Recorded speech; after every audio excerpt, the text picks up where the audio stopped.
জুলাই পরবর্তী বাংলাদেশে আমাদেরকে বুঝতে হবে যে বাঙালি জাতীয়তাবাদের সাথে মুসলিম জাতীয়তাবাদের দ্বন্দ্বটা কোথায়। আবারও বলি, বাঙালি জাতীয়তাবাদের সাথে মুসলিম জাতীয়তাবাদের দ্বন্দ্বটা কোথায়। আমরা অবশ্যই ভাষাগতভাবে নৃতাত্ত্বিকভাবে বাঙালি, কিন্তু আমরা ধর্মের দিক থেকে মুসলিম।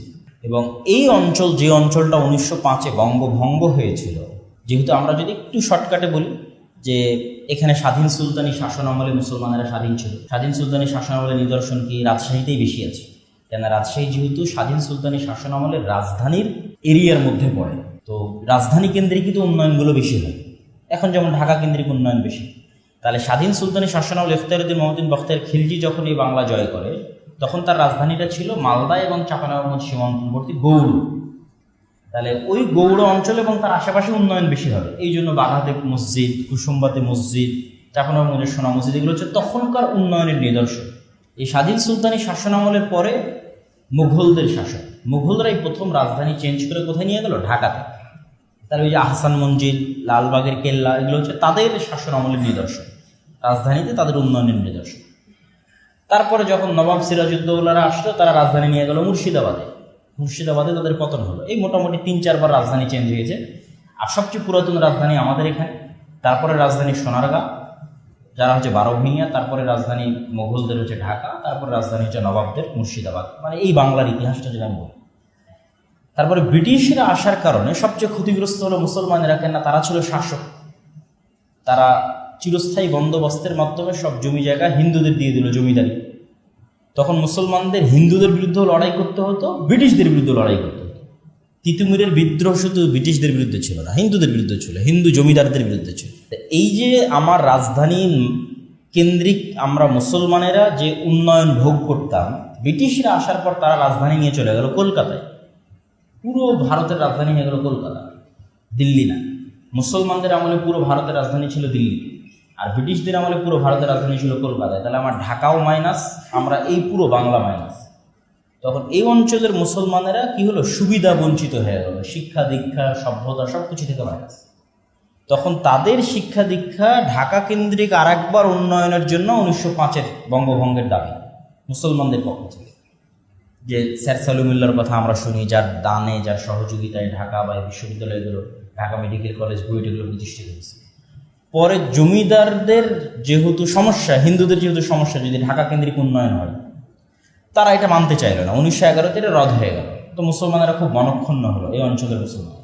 তখন তাদের জন্য স্যার সলিমুল্লাহর অনুরোধে ঢাকাতে বিশ্ববিদ্যালয়, বুয়েট, মেডিকেল কলেজ, এগুলো প্রতিষ্ঠিত হলো। তারপরে 1947 শেরে বাংলা একে ফজলুল হক চাইতেন যে দুই বাংলা মিলে আমরা ভারতের সাথেও না, পাকিস্তানের সাথেও না, অখণ্ড বাংলাদেশ চাই। তা 1905-এ যেই হিন্দু জমিদাররা বলল দুই বাংলা এক রাখতে হবে, তারাই 1947-এ এসে শেরে বাংলার স্বাদ দিল না। তারা বলল না, আমরা হিন্দুরা আলাদা হয়ে ভারতের সাথে যুক্ত হব। তাহলে বাঙালি জাতীয়তাবাদের যে থিওরি 1905-এ আবেগময় ভাষায় আমার সোনার বাংলা লেখা হলো, বন্দে মাতারাম লেখা হলো, এই বাংলাকে গ্লোরিফাই করা হলো, ঐক্যবদ্ধ বাংলাকে, বাঙালি জাতীয়তাবাদের থিওরি প্রতিষ্ঠিত হলো। সেই থিওরির দাবি অনুযায়ী তো 1947-এ দুই বাংলা একত্রিত হয়ে আলাদা দেশ হতে হবে। কিন্তু তারা ইউটার্ন নিয়ে কী করলো? না, আমাদের কাছে হিন্দুত্ববাদী যে জাতীয়তাবাদ, সেটি আমাদের কাছে প্রাধান্যপ্রাপ্ত। ফলত বাঙালি জাতীয়তাবাদের লাস্ট ডেস্টিনেশন হয়ে গেল ভারতীয় জাতীয়তাবাদ। তখন এই অঞ্চলের মুসলমানদের মুসলমানিত্ব রক্ষার জন্য শেরে বাংলা বললেন, যদি দুই বাংলা এক না রাখা যায়, তাহলে আমাদের পাকিস্তানের সাথে যাওয়াই ভালো, অন্তত আমরা আইডেন্টিটি ক্রাইসিসে ভুগব না। মুসলমানদের ভবিষ্যৎ প্রজন্ম মুসলমান হওয়ার কারণে আইডেন্টিটি ক্রাইসিসে ভুগবে না, যেটা ভারতের মুসলমানেরা মুসলমান হওয়ার কারণে আইডেন্টিটি ক্রাইসিসে ভুগতেছে। তাহলে এই আইডেন্টিটি ক্রাইসিসের মধ্যে আমরা পড়ব না।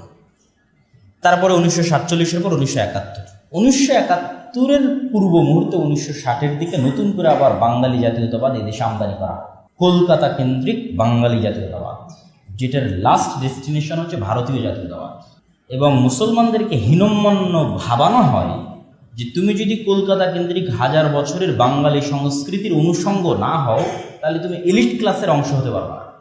যেটা প্রথম আলো প্রতিষ্ঠা করেছে, ডেইলি স্টার প্রতিষ্ঠা করেছে, উদিচি থেকে শুরু করে, ছায়ানট থেকে শুরু করে, যেগুলো 1960-এর দশকে বাঙালি জাতীয়তাবাদ কেন্দ্রিক যে সাংস্কৃতিক প্রতিষ্ঠানগুলো, তারা এই ন্যারেটিভটা এই দেশে আমদানি করে কলকাতা থেকে এবং মুসলমানদের ফিল করায় যে তুমি যদি পহেলা বৈশাখে ইলিশ পান্তা না খাও, পহেলা বৈশাখ উদযাপন না করো, বা বাঙালি জাতীয়তাবাদের আর যা কিছু আছে অনুষঙ্গ, যেটা বাঙালির হাজার বছরের কৃষ্টিকাজ, এটার মধ্যে যদি তুমি না আসো তাহলে তুমি সাম্প্রদায়িক জঙ্গি। তাহলে 90% মুসলমানের দেশে মুসলমান পরিচয় বহনকারী মানুষদেরকে কি করা হলো? মূল স্রোত থেকে মাইনাস করে দেওয়া হলো, আর একটা নতুন স্রোত তৈরি করা হলো বাঙালি জাতীয়তাবাদের মধ্যে। আমার এই আলোচনার সাথে ওটার কানেক্টিং কি, ওটার কানেকশন হচ্ছে যে আমরা ওই থিওরিটার ফাইট দিব কিভাবে। অনেকে এভাবে ফাইট দিতে চায় যে না, আমরাও বাঙালি হিসেবে, বাংলা সাহিত্য হিসেবে, বাংলা চর্চা হিসেবে, সব দিক থেকে আমরাও মুসলমান হিসেবে তাদের চেয়ে বড় লেভেলে পৌঁছে যাব, দিয়ে আমরা কলকাতা কেন্দ্রিক যেটা আছে সেটাকে ফাইট। এটা সম্ভব না। আপনাকে চিন্তা করতে হবে যে অত্র অঞ্চলের ভারত কেন্দ্রিক, হিন্দুত্ববাদ কেন্দ্রিক অথবা কলকাতা কেন্দ্রিক যে বাঙালি জাতীয়তাবাদ, এরা পৃথিবীর 1%ও না। আর মুসলমানদের যে সংস্কৃতি, এই সংস্কৃতিটা হচ্ছে গ্লোবাল সংস্কৃতি।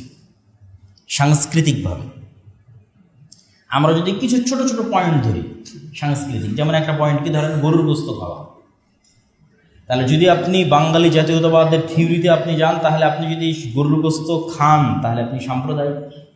তাহলে আপনাকে এলিট হতে হলে গরুর গোস্ত খাওয়া বাদ দিতে হবে। কলকাতার কাছে এলিট হতে হলে ভারতের কাছে গরুর গোস্ত, তাহলে আপনি কি চিন্তা করবেন? আপনি কি চিন্তা করে এলিট হওয়ার জন্য গরুর গোস্ত খাওয়া বাদ দিবেন? না, আপনি চিন্তা করবেন আব্রাহামিক রিলিজিয়নের অনুসারে পৃথিবীর 90% মানুষ গরুর গোস্ত খায়, সুতরাং আমি গ্লোবাল নাগরিক, আমি তো ইউরোপের সাথে কানেক্টেড, আমেরিকার সাথে কানেক্টেড। এদের তো গণারই দরকার নাই, এদের তো পৃথিবীতে কোনো অস্তিত্ব নাই, কোনো অংশই নাই, কোনো ভূমিকাই নাই। তাহলে কেন আমি তাকে গণবো? আমি তো এদের চাইতেও টপ লেভেলের ওয়ার্ল্ড ওয়াইড যে কানেক্টিভিটি, যে সংস্কৃতি, সেই সংস্কৃতির অংশ। ধরেন আর একটা যদি ছোট্ট পয়েন্ট বলি, মুসলমানি করা। মুসলমানি করা হিন্দুদের সংস্কৃতি না, কিন্তু মুসলমানি করা গ্লোবাল সংস্কৃতি। কেন? আব্রাহামিক রিলিজিয়নের সব দিনের অনুসারীরা কি করে? মুসলমানি করে। খ্রিস্টানেরা মুসলমানি করে, ইহুদিরা মুসলমানি করে, মুসলমানেরা মুসলমানি করে। তাহলে আপনি ওর সাথে তুলনা করে কেন হীনম্মন্য হবে? আপনি তো গ্লোবাল নাগরিক। সুতরাং আপনাকে ওইটার সাথে ওইভাবে ফাইট না দিয়ে আপনাকে সবসময় ফাইট দিতে হবে কীভাবে? বিশ্ব চিন্তা করে। এবং বাংলাদেশেরও স্বাধীনতা অক্ষুণ্ণ থাকবে যদি বাংলাদেশ ভারত নির্ভর না হয়ে বিশ্ব নির্ভর হয়। বিশাল মুসলিম বিশ্ব, বিশাল ইউরোপ, বিশাল আমেরিকা। আল্লাহ সুবহানাহু ওয়া তাআলার কথা অনুযায়ী খ্রিস্টানেরা মুসলমানদের প্রতি বেশি সফট হবে হিন্দুদের চেয়ে, ব্রাহ্মণদের চেয়ে। আল্লাহর কোরআন আয়াতের যদি আমরা অনুবাদ করি যে মুসলমানদের প্রতি সবচেয়ে অত্যাচার করবে, সবচেয়ে জুলুম করবে ইহুদিরা এবং হিন্দুরা, এবং সফট থাকবে মোটামুটি, এবং বেশি ইসলাম গ্রহণ করবে। কি আমাদের পূর্ব মুহূর্তে যদি সব মানুষ মুসলমান হয়তো সবচেয়ে বেশি ইসলাম গ্রহণ করবে কারা? খ্রিস্টানরা। এবং অতীতেও সবচেয়ে বেশি ইসলাম গ্রহণ করেছে কারা? খ্রিস্টানরা। সুতরাং অন্য দিক থেকে নয়, ধর্মের অনুসারের দিক থেকে না, মিল্লাতে ইব্রাহিমের অনুসারী হিসেবে মুসলমানেরই শ্রেষ্ঠ।